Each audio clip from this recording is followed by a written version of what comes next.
Indivisible, with liberty and justice for all. Roll call show, all 7 members are present. Steve Vermont is connecting by Zoom. It will connect throat. I didn't want to go fast enough. Anyone have a conflict of interest in this photos?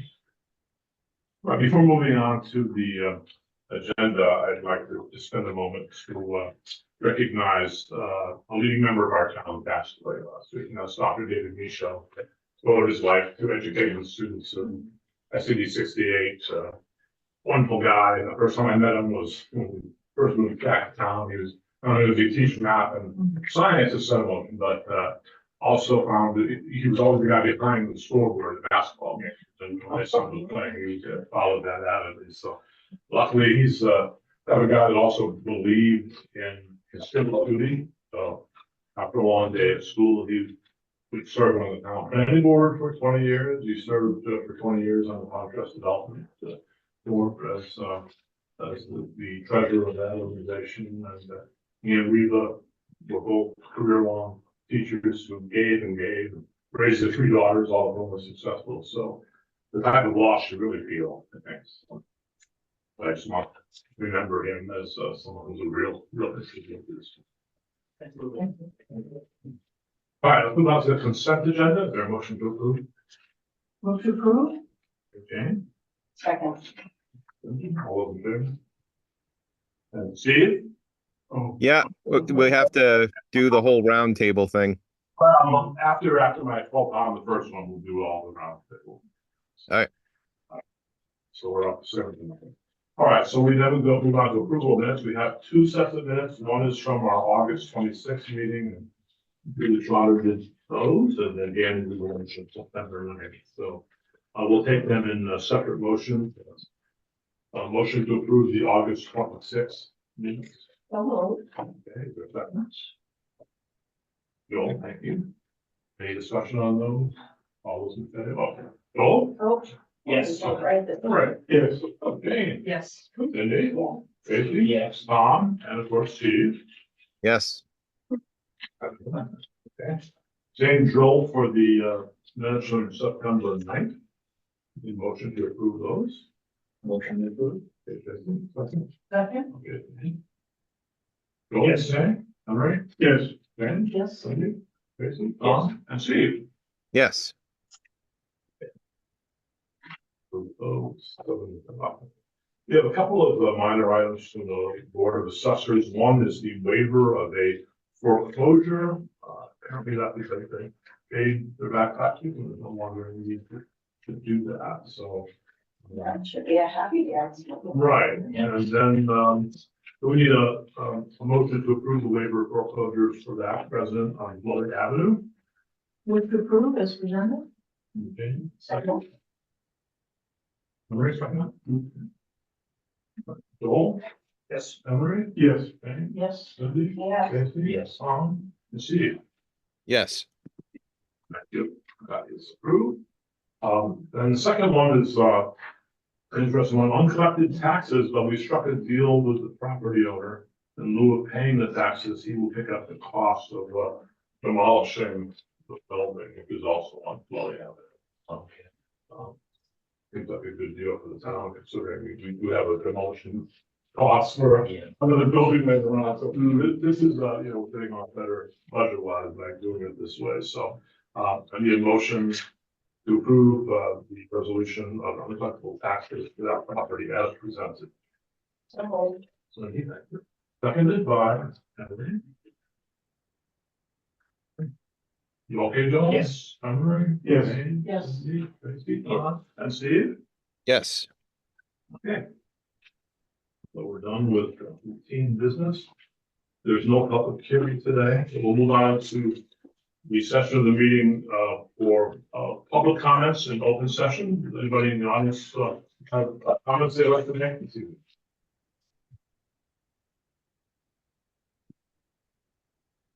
So I take that as evidence that you're all very happy with the tax bill. I can't tell you how many people have asked me, was that because we're paying for the dam now? I said, oh, no, Yeah. that's a preview of it. And of course, I can blame at least almost half of it on schools. So. Only 51% of your tax bill is from municipal government, the rest of the schools. And the county. Well, I mean, in all seriousness. Any public comments?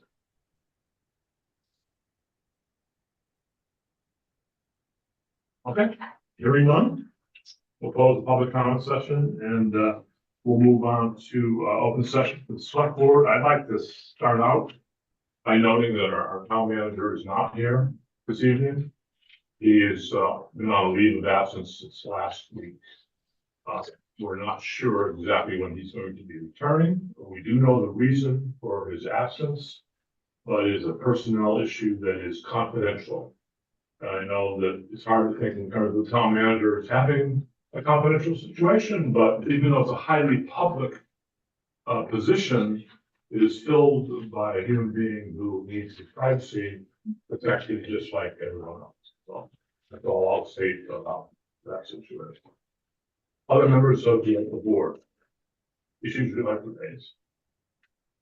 Okay. I have questions. When are absentee ballots available? We have a date? Sometime, okay? Okay. We do not have the town clerk here. I think she mentioned October 6th was one take. Well, that's better than silence. So, she actually works here very day. Yeah, stay tuned. Don't forget that. So if you have any questions, yeah. Didn't they apply for your absentee ballot now? Yes, you can. Yeah, Yeah, you can request one. right, but some people want to come in and actually have it, they could and be done with it, but anyway. The question that was asked of me, nothing personal, but, what happens if an unidentified person passes away in town? Do you know what happens to the That might be something our police chief can. body? Well, we don't leave it out. So typically what will happen in those circumstances is it will, Larry's funeral home will come pick the deceased up. And then we'll continue to work to try to find the next of kin. Or an identity of the person, but that's not very common Right. that happens. I'm not sure I've ever had it happen where we have neighbors who identify. And then there's a section in the cemetery that the town sponsors burial. I remember a gentleman who passed away in the winter. Remember that? The town does take care of indigent funeral costs, and I don't know if you call it Potter's Field like they used to do in the time of Charles Dickens, but there is a section I do.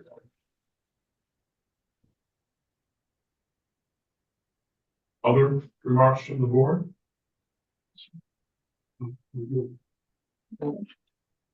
It's just like what I talked about at every meeting, but on the way in, I was with the Shorties, and we were remarking again about the flowers outside. I was taking a picture of the border out there, and it's just amazing to me as I almost every morning see the flower crew at work, and it's just outstanding and makes such a difference in our community. So I think this might be my last word of praise because you know, God is about it. That's great. You're going to the process. Anybody else? All right, so let's close the open session for the select board then. I'm going to make one adjustment to the agenda. Item C, under new business, we've received a proposal from Klein Schmidt Associates in Pittsfield on study of the Mayo Mill Dam. The dam study committee has requisitioned that. We'll be talking about that later on. Basically, we need to approve the cost range for that, and then the dam committee will look at actually the proposal and recommending that we go forward with that, and they would do that at their next meeting, which I believe is October 2nd. The other issue that has come up is it's been mentioned several times at our meetings recently about putting in a second public comment period. We haven't had an administrative meeting. Does anyone want to talk about that tonight, or do you want to wait till the next administrative meeting? No. I just don't want to have it hanging out there for multiple months. Yeah.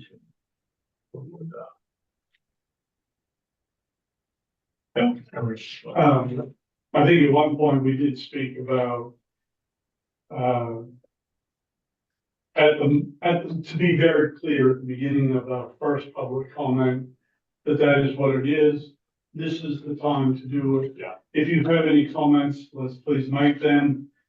It's not a question and answer, so to speak. Here's your time. And so be it. That's the one time.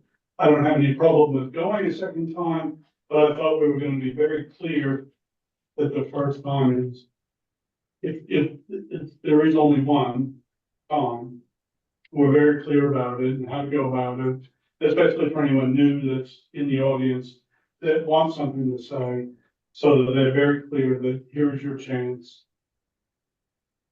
You know, it's one time. Any other thoughts on that? Joel? I have no problem with having two sessions, but I think the line is, if we get to the second one and new material is brought up that we don't have time to speak on, that's the hang up, where it really is the purpose of having a second one is we are discussing things and then you can respond to them. We wouldn't have any way to really handle it. If that leads into a whole other conversation that we don't have time for, we're not performing research on. So I think I'm fine with it, but I think to understand it's for responding to what we've been able to deal with that evening, and not start a conversation we can't really assist in. Well, why don't we just hold any further discussion on that for tonight? We will just take it back to the administration committee and look at how a thorough airing of that. And come up with the pros and cons and give us a formal recommendation. Our next meeting is October 15th, so hopefully there'll be a meeting before that. We can dispose of that. Yes, Amy? We got a confirmation on the absentee ballot. Oh, October 7th. October 7th is today. All right, so we do. What does that actually mean, Danny? What's happening on October 7th? You can, come and request an absentee ballot or fill it out right then. Okay, yeah. We can move it. Yes, I understand both sides. All right, so we'll just have one adjustment to the agenda, and that's the addition of the engineering study for. So we'll move on to, anybody have any unfinished business we want to bring up? All right, we'll move on to our new business, and this is our opportunity to hear from our educational leaders in our community. Both Stacy Shore, the superintendent of schools from R268 is here, and Arnold Shore, the head of schools at Foxcroft Academy also. Would you like to come up to the front row so that we can glare at you more?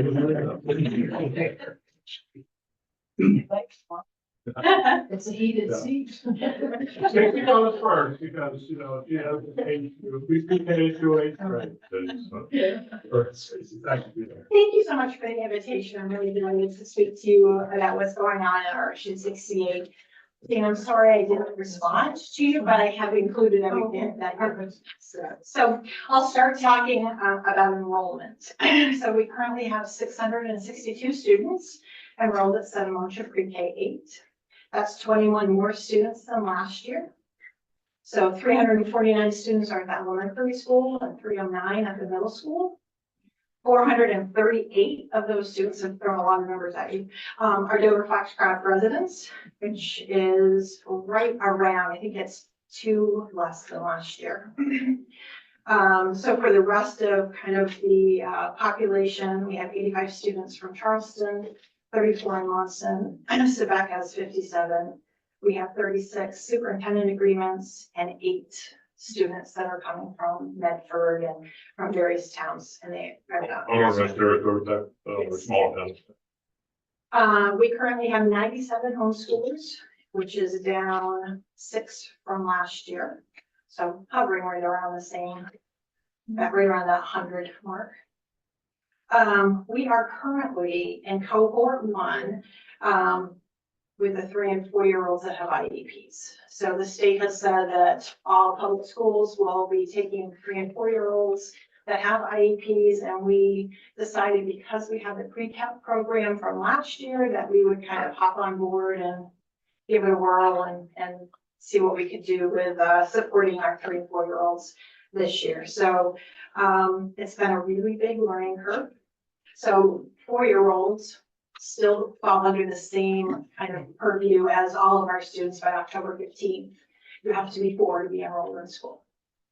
3-year-olds is a whole different ballgame for us. It's a rolling start. So we start to take charge of paperwork when they're 2 years and 9 months.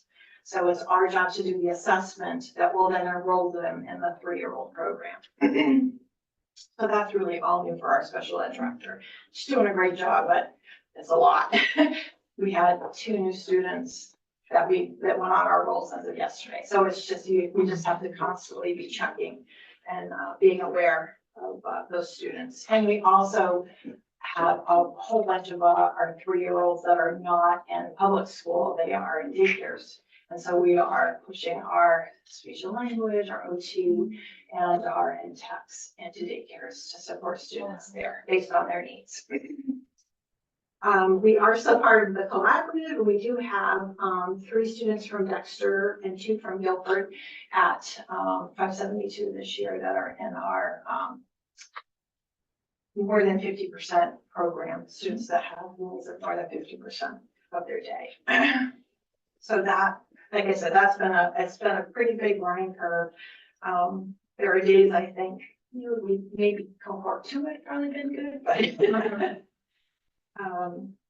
we still have our SRO that we split with Foxcroft Academy. Glenn Graff does a really great job, and he definitely hit the ground running this year. We have some families that needed some supports, and he's been out kind of supporting those families for us. We do have a half day in November where we're going to do a combined SETO-FA time to work through our reunification plan. I hope we don't ever need it, but should something happen and we need to evacuate the school. And we have a few scenarios that we're going to work through as well. This year, we happen to have another district that wants to come and kind of watch what we do. They asked for our plan, and then they asked if they could come observe us. So that will be something happening in November. We made a few changes to the student handbook this year. One change was around dress code. And we have tried a variety of things, you know, your hands, so it's, you know, thigh length, if it's fingertip length. And every student, right, is a little bit, you know, different length of arms. So what we've kind of gone back to is that students dress in appropriate clothing so that we don't see anything we don't need to see. I think that's been really helpful with shorts. When I was talking to Cam, we're still working on the mid shirts. We are also, this year, for the last 2 years, we've not allowed cell phones during the school day. And so this year, there's a rubric for that. And so teachers are aware of the rubric. It went home to families as well. So first offense, warning, second, yeah. So it's we've kind of spelled things out. And also this year is the first time we've said no cell phones until you're dismissed, until you're. So at the end of the day, you know, we were having a lot of phone issues. So we said, no, nothing until you're dismissed from the building. We've hired all of our positions, except we have one NTEC position still open. I mean, 2 weeks ago, the middle school art teacher said that she would like to resign. She had another job in private industry. And I'm thinking, oh, we're never going to find an art teacher. But we did. We found an art teacher who has over 10 years experience as a middle school art teacher. So I feel very fortunate she started today. I think she's doing a fantastic job.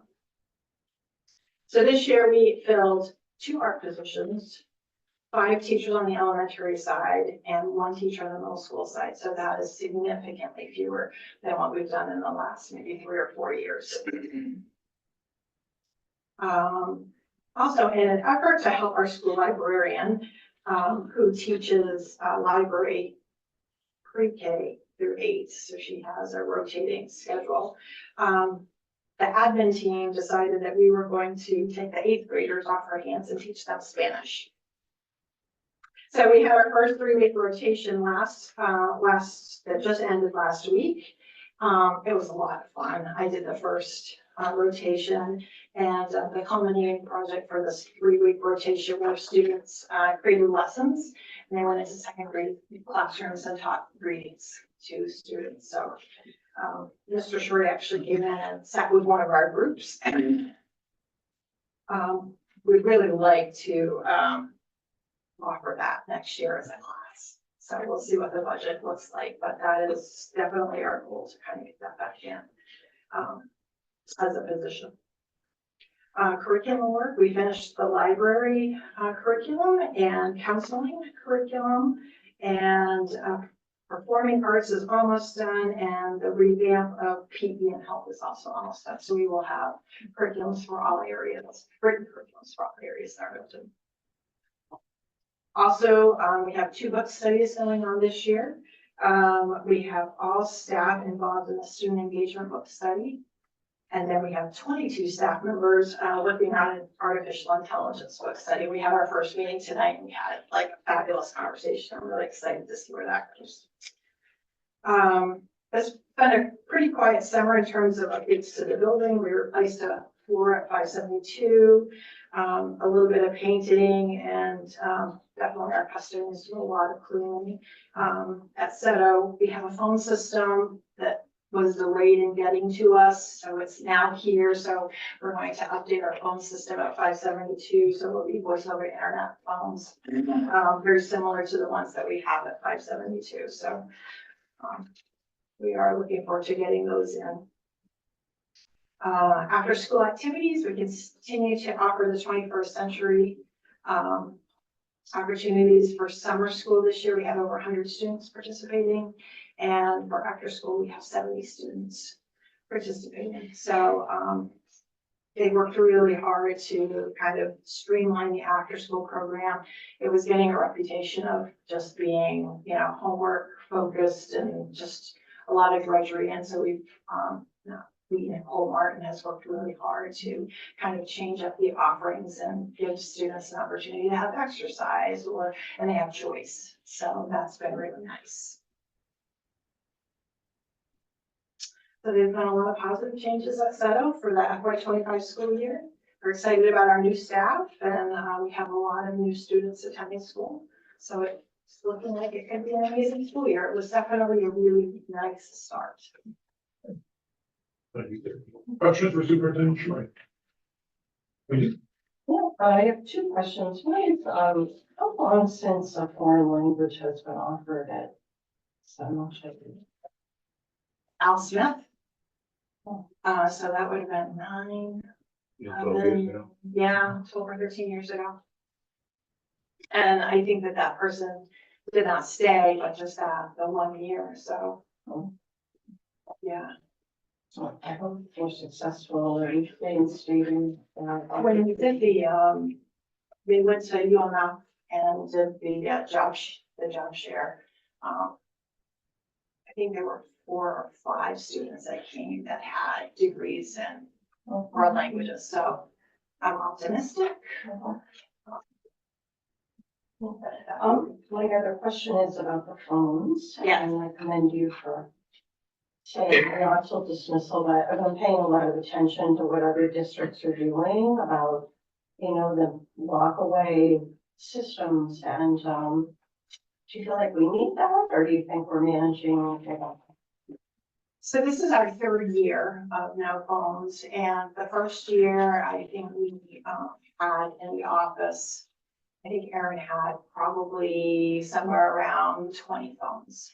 And then last year she had somewhere around 5. So I'm feeling like it's going okay. And I think teachers are, I was at recess 3 with 8th grade today, and one of the teachers said to a student, "Oh, that's the 2nd time with your phone it's going into the office." So, and he did. He's a new student, but yeah, he did. So It's just an ancillary question, I guess, to that. A lot of what I hear on the news about schools that are, taking these measures is that it's the parents who want access to their kids as much as it is. So is it, parents getting used to the fact that, oh, if there's an emergency, I call the office. Yeah. Yeah, Everybody's kind of getting used to it. they are. Thank you. Other questions? Yes, sir. So no phones you're collecting them in the mornings, or they're not to use them, or they don't bring them to school? Well, they're not supposed to bring them to school, but they do. Right, yeah, So they're either in their backpacks or in their lockers. So Right. they, not in their pockets. Not for, 3 years in, you're not having major troubles, it's starting to settle. Yeah. One was another point of, as I always do in Australia, public and private schools have a uniform. So you don't have to go through all this dress code, because there's a uniform that you're allowed to pick from. It's within everything, and it also doesn't have the stigma of what you're wearing, because everybody's wearing the same thing, so. Not that that would ever come in here, but it sure makes it easy on the parents of 4 children who, know what they're wearing to school. Every day. Another one is, you sort of touched on it, but your involvement in sports and clubs and band. Are you seeing a really nice start Yes. with that? So we are over 130 students participating in sports. We have somewhere in the vicinity, 5th grade, band signups have not happened yet, but based on, the interest survey that was done, it looks like band will be over 100 students for the first time since pre-COVID. Mhm. Huge. And then, clubs, after-school clubs. So the after-school program is pretty robust right now. We also have STEM clubs where at the elementary level, we still have to have 2 teachers because we have so much interest in that. And we also have, the outdoor club this year, is like at its peak at 15 students, which is the most it's been in a while. So I think also pre-COVID. So yeah, I think we have a lot of really good participation from students in Yeah. after school opportunities. Clubs and sports, I had something else, but the other one is, so maintenance and construction. And I know you said a floor here or there, but when does the town, if something major is coming up, and or do you know something's major coming up, that we're informed at some stage, or you have major projects that are underway, or how's that all handled, and when do we find out? Usually at the budget meeting, we can Right. have those conversations. I don't, if we think about, we have a strategic plan for Yes, facilities. We don't have anything major coming up with them. Middle school has all been Yeah. new roof, new windows, new doors, new insulation. So the middle school Right. is in really good shape, and new lights. The elementary school, we should really kind of think about switching out those lights to LED, just because I think it would be a financial saver for us in the long run. 572, in the process, after our next board meeting and the board approves it, to move forward with a grant, a bond for heating system up there. right, Maybe that's 532 is deal with Charlotte Light. yes, Um, and that's probably the most dire thing at this point. It's like our boilers are all in good shape. The heating system at the middle school was also just replaced with. So we tried really hard to be thoughtful with all of our, federal grant money, Yeah. to buy like one-time things that would help taxpayers in the long run in terms of upkeep of the buildings. On school buses and drivers, how are you going? Everybody's having trouble with drivers everywhere. We're sitting pretty well. Yes. Yeah.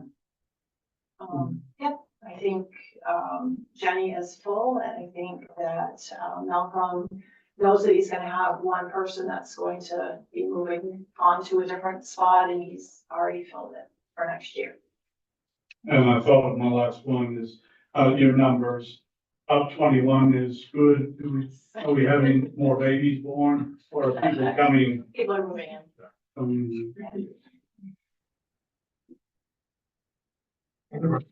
Go ahead, Jen. Real quick, the food booth at middle school, is that run by parents and does that go back into the, sports teams, et cetera? No, So PTCO is going to take that over this year. oh, okay. It has been like various clubs and Heather Whitten has always been like frantically trying to get people to cover. So PTCO has offered to take that over this year and they're going to then divvy it out to clubs as they need it. Oh, okay, wonderful. Just thinking more about eating at 572, is there potential for solar panels on the roof out there? So it's something you look at? Currently, we are under Foxcroft Academy at 572. You're welcome. Yeah. That's in motion. So that has been a huge savings, huge. Yep, we are seeing a 15% benefit immediately. And so in terms of a new heating system, though, you said you were gonna be looking at that facility, so you're thinking oil? We have propane out there right now. And I think that, I talked to just to kind of get rough estimates, to know what, because the bond bank, what they will do is they will pay whatever percentage that we get on the 279, that's the part that will be forgiven, and then the taxpayers have to pick up the rest of it. So we are 67%, that we receive on the 279, so we have 67%. And if we just use round numbers, which they threw out about $1 million for us to upgrade that system. So, And I'm sorry, but are there heat pumps up there? yes. So, And they're looking, it's a new dynamic system, but it's the next grade up for heat pumps is what they're looking to put out there again. thank you. Steve, anything from Steve for a question? Okay, we'll move on to Foxcroft Academy. I already mentioned that he's given them a break on this. Electricity, solar. I haven't heard him really scrub that in. I don't hear a lot of No, appreciation. You'd be expecting it. Yeah. Kind of take off in some of your dress code. I'm a firm believer in uniforms and we suggested it. I think you might have some children in, and I tripled my size as parent advisory council because of the opposition. So I'd say we're not ready. No. And, you know what I do with our students every year, we go, it's called the Pony Pride, we go over the rules. And I do a visualization with the students to help with dress code. And I say, look at me intently, burn my image in your mind. Now close your eyes. Would you want to see me in a midriff shirt? Or would you like to have my pants not all the way up as they should be? And so they, gross. And some almost throw up. And so, for a little bit, we have no dress code issues until they forget that. So, it's been a really good start to the school year. It's been very low key. We started with 411 students. We were around 419 last year. We have a very small ninth grade class at 68, so we did well to absorb that little loss. And so we have 337 day students and 74 boarding students.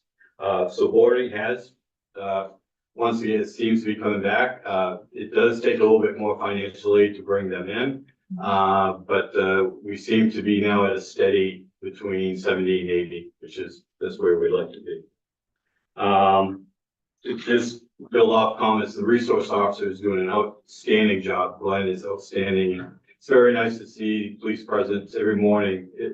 Traffic is really slowed down on the western, on our side of the street. So it just kind of depends. That actually doesn't matter where the police car is pointing, the traffic, they figure it out real quick.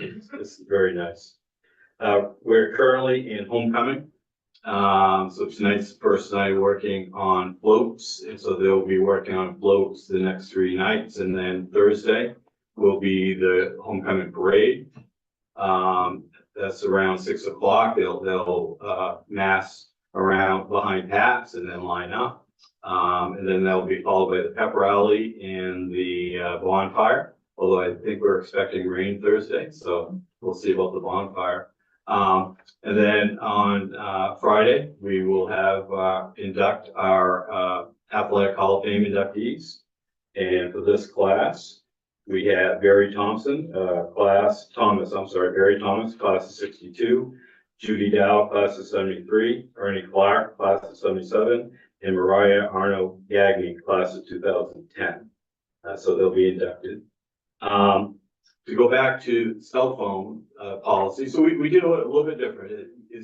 We cannot see the cell phone during the day or in the morning, but we do sort of mimic life, meaning at lunch break, just like we would, they are allowed to use their phones. A lot of time they're just communicating with parents. So you're absolutely right. That is kind of that in between parents, and we really have to train students, even if they don't use our phones in the office, come with your cell phone and make the call in our office. So, and it's been going quite well. Today was not a good day. I collected 5, but really until today, it was going quite well. They also are very much aware of the decision in many schools to go on 0 cell phones. And we just simply say, if we see a problem, we'll go there. And they very much do not want to do that. So we're trying to teach responsibility, time and place to when to use something. And really to start the school year, they're doing a really good job. We're very excited about the opportunity, the Susan Collins grant with the Mayo building. We actually had a meeting with Susan Collins staff, and they wanted more information about the program. And obviously the grant that that the town council has made available to address the facility needs of Mayo Street. We're very excited about that. The vision is that we always wanted, the trustees have always wanted to expand the CTE programming. We don't seem to be able to offer enough for student interest.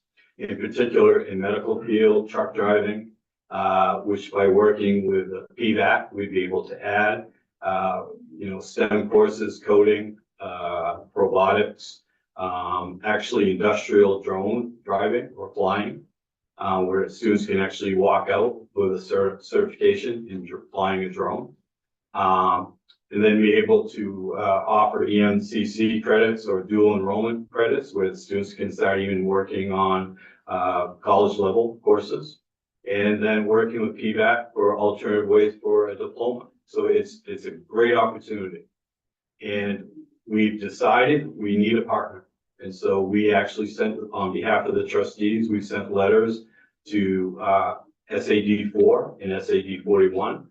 And we said we would love to come to talk to you, to discuss what we can do. And by working together, we can be better. And so those letters went out last week. We haven't heard a response yet. But the enrollment in our county, it fluctuates, and it's just time. And to discuss this issue around this great opportunity, it just seems like the time. And again, it's all about creating opportunities for the students in this county. And so we're very excited, hopefully, that we will be able to do that. We did recognize recently, we also have a very active athletic boosters, which Jane kept alive for years, and it's been reactive now. And we recognize Jamie Chase. It kind of went away when Jane went away. It's been brought back. It's become a valuable funding mechanism for co-curricular activities. And Jamie Chase has been really the organizer behind that. And with 2 years removed from having any students in the school, she's still active. And so we recognized her with the James S. Holmes Award. And we presented that to her the first football game of the year. And so she's doing a good job.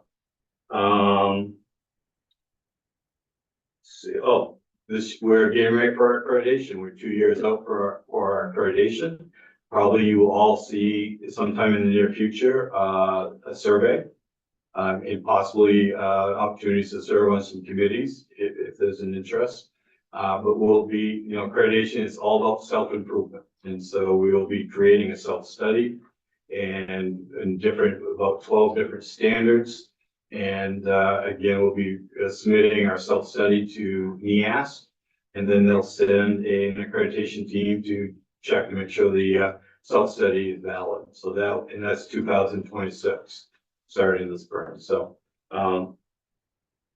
Foxcroft Academy was one of the first schools in the state of Maine to be accredited, and so we have a long history with accreditation. So, and I think the only thing else I have to add is tomorrow is Stacy's birthday, and she's going to be 57.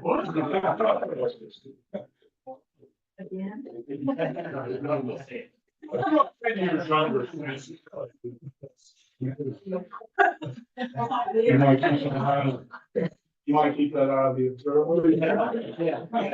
All right. I need you something. That's what happens when you let Arnold speak about. You should tell us how old he is. I'm 58. Questions for Mr. Troy and Foster Academy? Go ahead. Well, first up, how did alumni weekend go this summer? How do you feel that was, attended and whatever? Is it still a exciting time of the? Yes. of the school? Yeah. Yes, it was attended well. Yeah. The banquet, we were up against some major good parties. Shenanigans. Parties. Some shenanigans. with Yeah, the light, but, and don't blame them. But I would say the events and everything, it was very well attended. Yes, it was a good weekend. Always a great weekend. which only would lead into sports and clubs and band and the chess club and your ham radio club. They're We do have a chess club. well attended Yes, and they are. drama. You're looking good. We have a drama team and then we also have a lot of drama. Yes. Yeah. So about, let's see, there's 100, it's about 30% participating in fall sports, which is very, very high. All our sport teams right now, boys soccer 4-1, girls soccer, I believe they won this evening. They're undefeated. That's the first time. Field hockey's undefeated, football's undefeated. We have some wonderful runners for cross country. So not only is it well attended, but we're experiencing a lot of success. And so tomorrow night, field hockey plays Dexter, and so come early, get a seat, 6:30 in the field house. I'm still rooting for FA. Are you from Dexter? No, my stepdaughter's. Danny plays. Sorry. Yeah. Oh, field hockey, or FA? Okay. What's your name? Captain, What year did you graduate? 2006. I'm gonna keep that on. No, I just want, yeah, that was before me, so. And middle school plays Dexter before. Yeah, it's gonna be, yeah. So what they're gonna do is, they're gonna, middle school play, and then we're gonna empty the field house and then recharge everybody coming back in, so. Field house is going really well. As you know, a new business, it takes time, and last year, the revenue covered all the, salaries of the employees. And so that's a great jump. And talking to Jane earlier, we do charge, obviously, that's to cover electricity and the fuel and, also the workers there. So, and Doug Kane is doing a great job in running the field house. Your sports clubs that are all, we all love undefeated and very successful, but that could create some issues and problems. You see other teams, just nod you needing to make changes so that undefeated is not always wonderfully healthy No. year after year. So No. you're seeing any. I'm seeing on the future that there's gonna be reclassification, and I see Foxcroft Academy probably going up in one class up. And so that means Class B, probably Class C in football. With our enrollment staying steady at 420. Yeah, so, and then in regards, I also want to go back, great participation in music. We do have a chess team. We have a musical coming up. It'll be in mid-November. And it's a scary one. Thank you. It's Beetlejuice. So, and then Josh always does a funny music. I just highly recommend that you come to the musical. So, when success, you do run into some issues. Sour grapes sometimes, but I can tell you our coaches are really well to make sure that our students stay humble. And they stay, they're good sports. And that's what we're most proud of. So, we have a very strong coaching staff that, like I said, it's very important we stay humble and work hard. Yes, sir. One more, Tom, You're on a roll on it. I don't know if you can speak or what you can say, or if it's anything, but can you tell us about the ice rink and the division and or what that really means at the moment? It doesn't really mean a lot. It was, nothing, there was no issue. It was just time. The ice arena has really grown roots into the community. And they have a director who, used to work for Lever. And so it didn't need a medium person to go through communication. And so both sides, we said, yeah, let's streamline this a bit. And, so Foxcroft Academy did bow out. And, as far as I know, things, you know what I mean? Is now we're paying, well, we paid for ice time before too. So no changes. So, but it was time, Other questions for Mr. Shores?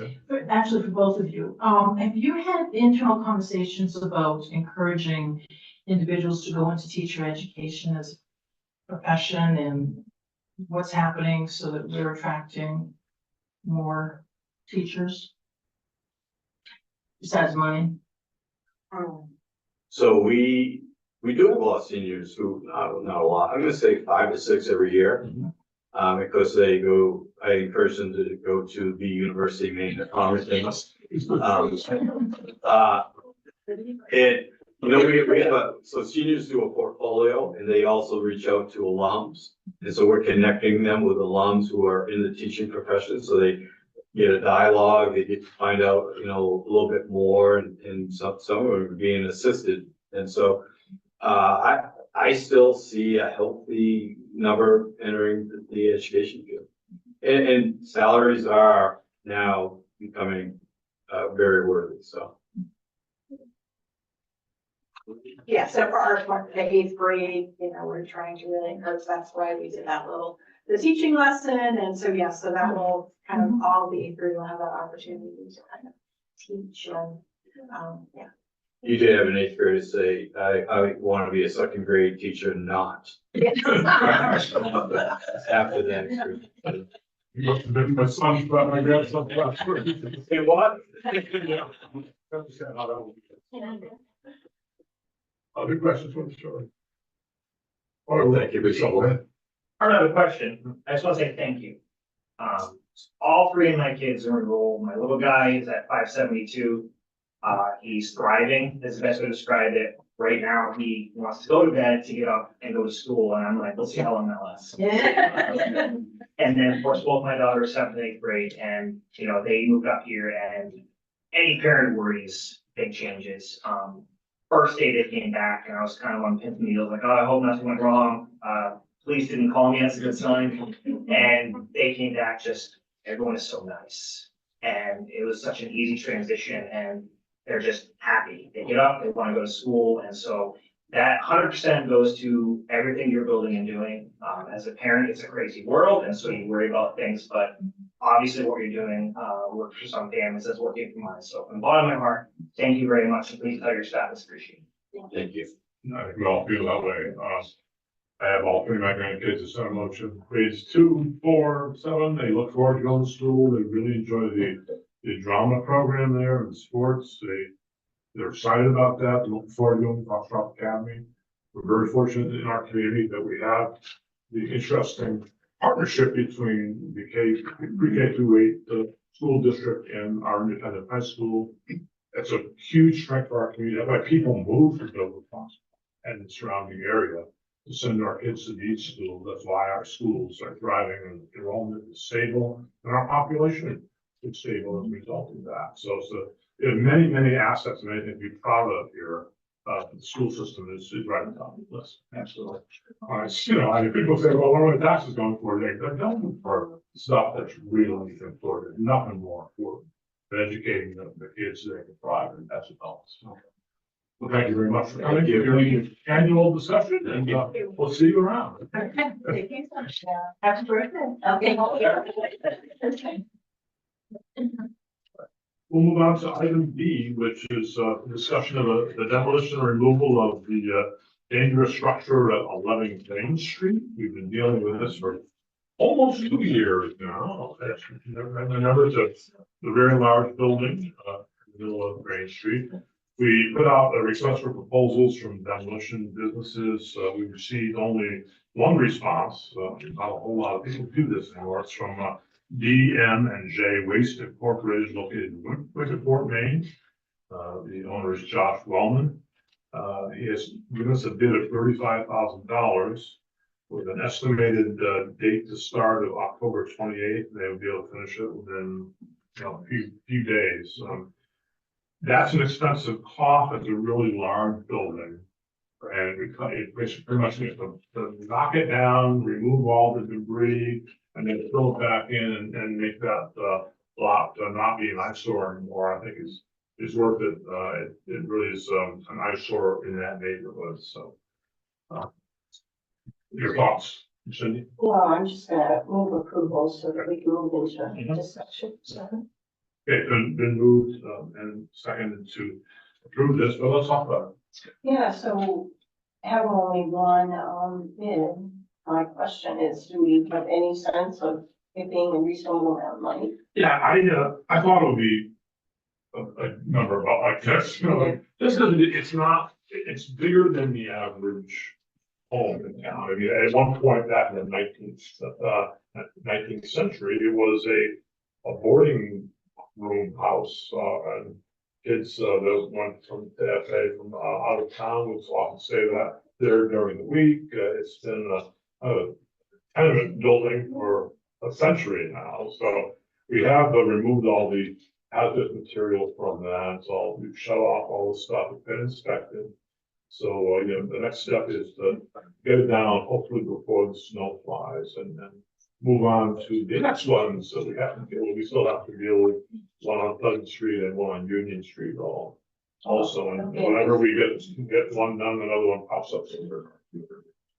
Just thinking it's gonna be a nice lot on Green Street. Well, the idea is to get it back to a place where you can build something new there.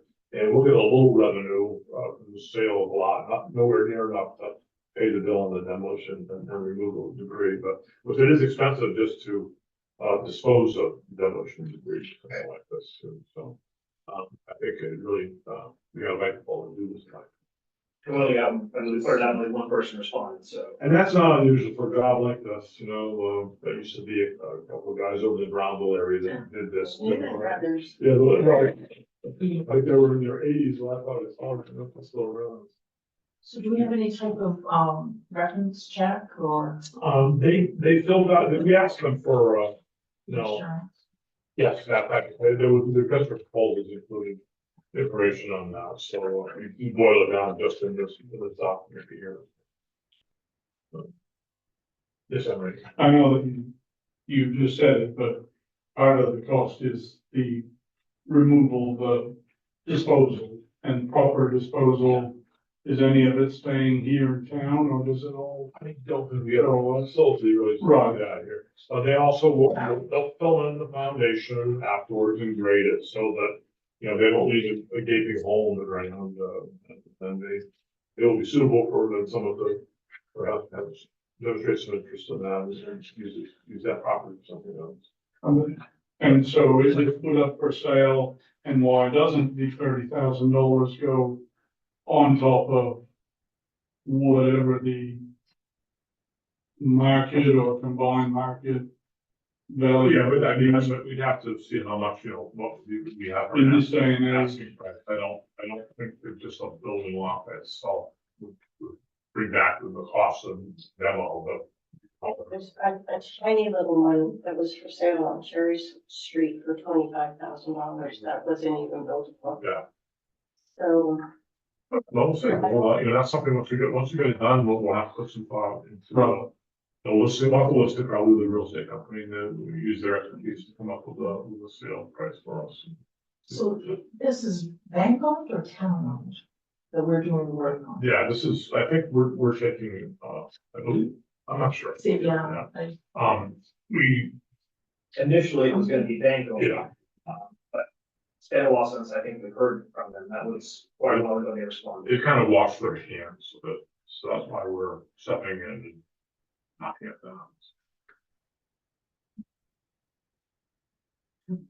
So moved and seconded to accept the bid from D, M, and J Waste for $35,000 to demo 11 Grange Street.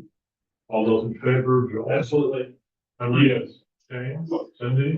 Stacy? Tom? And Steve? Thumbs up from Steve. Okay, good. The last item under new business is the dam study proposal. So we have received a bid from Wise Good Associates in Pittsfield. So what they're doing here as part of the dam study committee, they're gonna look back at the other previous studies we've done, let's do all the, recalculate the any potential for generating funds from producing electricity there. If we do that, take another look at the cost of repairing the dam and to basically justify the previous figures that we've gotten from the previous engineering studies. They say they can do this and so after we give approval to this, we would have a draft document for them within 6 weeks. So we know the time is running and we need to make decisions soon. The cost of services, they propose a lump sum payment of $19,700, and we were looking roughly at the ballpark of trying to keep this within 20 grand. So that is just under that. They wouldn't be coming up here and looking, they wouldn't be doing another inspection. All that stuff has already been documented. But they're looking at, we weren't satisfied with some of the calculations regarding to the ability to produce hydropower there because they didn't look at other factors that would affect that. So we think that it's giving it a final look before we then decide what. Still, we have to.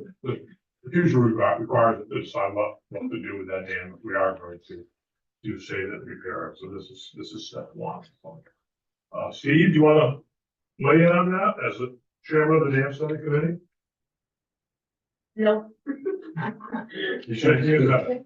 He's muted. Speechless. Oh, maybe. I'd like to hear from him. There we go. So I just found out that if I mute my own microphone, I can't reenact it. So I won't do that again. Yeah, this is really us trying to cross all the T's, dot all the I's before we make a decision on hydro. Because once we make this decision, which unfortunately we're behind the 8 ball on, once we make the decision, that's it. I mean, we're one way or the other, we're committed to doing whichever action we're going forward with. There were some legitimate questions raised about the previous engineering studies math and significant enough questions with enough validity that we decided, our committee decided that we really needed to get a focused second opinion on those numbers before feeling comfortable about making a decision one way or the other. Steve, can I ask you a question? Sure. For this study, I understand people have asked about new tech versus old tech. So does that come into the equation later on? Because obviously 20 years ago, the thought process on technology and hydro was probably very different than what we have today in some ways. So, is that going to be the conversation later about if people say, hey, was it based on some very older technology that wouldn't work versus maybe there's something newer that's viable or not? Well, that's a good question. We are not engaging them to kind of seek out other options because that would be probably, well, it would be a much more expensive venture. And so basically what they're doing is going through the very recent engineering study that we already had done, or well, not us, but through the process through the Atlantic Salmon Federation was heading up, and to just double check the math. If that engineering study was flawed, we are also going to take a look at what we've put out a request for.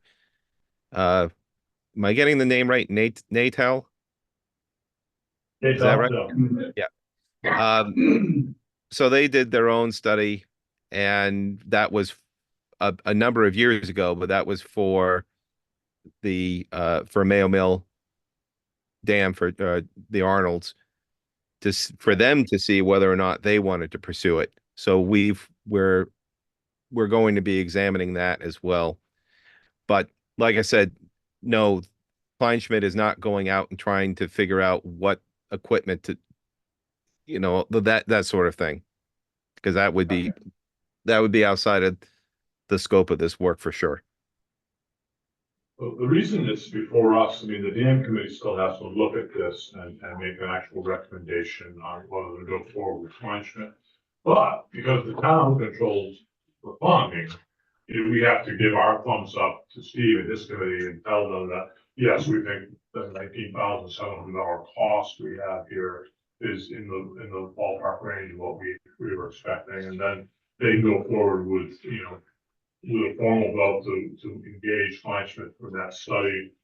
Steve, I think you could probably sign off on the appropriate documents that we received by email recently that allows Kleinschmidt to go ahead and do the work. So your next meeting is October 2nd, which is next week, so they can finalize that as long as we're comfortable with the dollar amounts today is all that we're being asked for. Well, that was gonna be my question. So the committee has not necessarily recommended this to our group, but we're approving, or potentially approving. We approve the range of the funding for that. We've really given this task to that group, so we don't want to usurp their authority in any way, but we're basically giving them the green light and saying, yeah, the funding is there to do this if you're comfortable going forward on the basis outlined here in the proposal. So if that's clear to everybody. Yeah, I just wanted to be clear that our only purpose tonight was to authorize that money. Yeah. It's not to dig into the weeds of the committee's work. So the committee's work, and the whole idea here was to get some new eyeballs on this and get some new thinking process. So we will go forward on that understanding. So I haven't received any feedback that anybody has any issues with the monetary cost here. So yes. Could I just say, I want to make that the 6-week time period before we may see some doesn't impede the committee. We still have meetings scheduled. Yeah. We have work to do. This isn't slowing us down, really. It's just a step that we need to do. Yeah. So I guess the motion that we need would be something along the lines that we support this level of spending and we forward it to the dam study committee for action. Well, I would make that motion. You make that motion, Bill seconded it, and both Emery and Tracy around that committee to see. I think everybody's all set with that. So you're all set with that, Steve? That's a yes for you? Yep. Okay. That's a yes for me. Thank you, Emery. Yes. We're good. That's 7-0. Go forward with Kleinschmidt and get that work done and continue down the long winding road associated with the Mail Mill Dam. I just had a question or clarification about, it's dam committee related since Jake, resigned from the committee. That's another item for the administrative committee to take action on, so, I'll set up a meeting with the admin committee for sometime soon. Yeah, and during these absence, we can just go forward and, you know, set those, and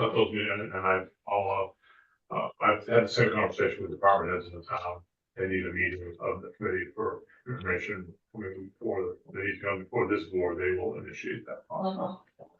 Okay, good, so we've got that taken care of. Closing remarks by select board members.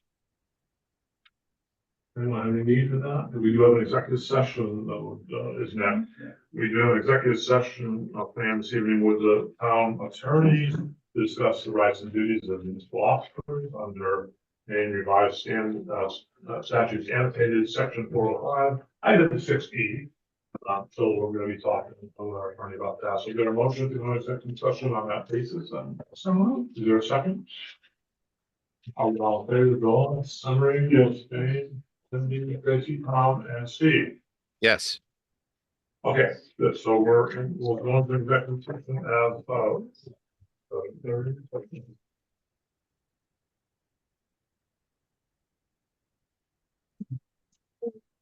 Thank you. Thanks. Thanks, Stuart. I have a 12-year-old, you know, I'm gonna be. I would say, I don't know. Yeah.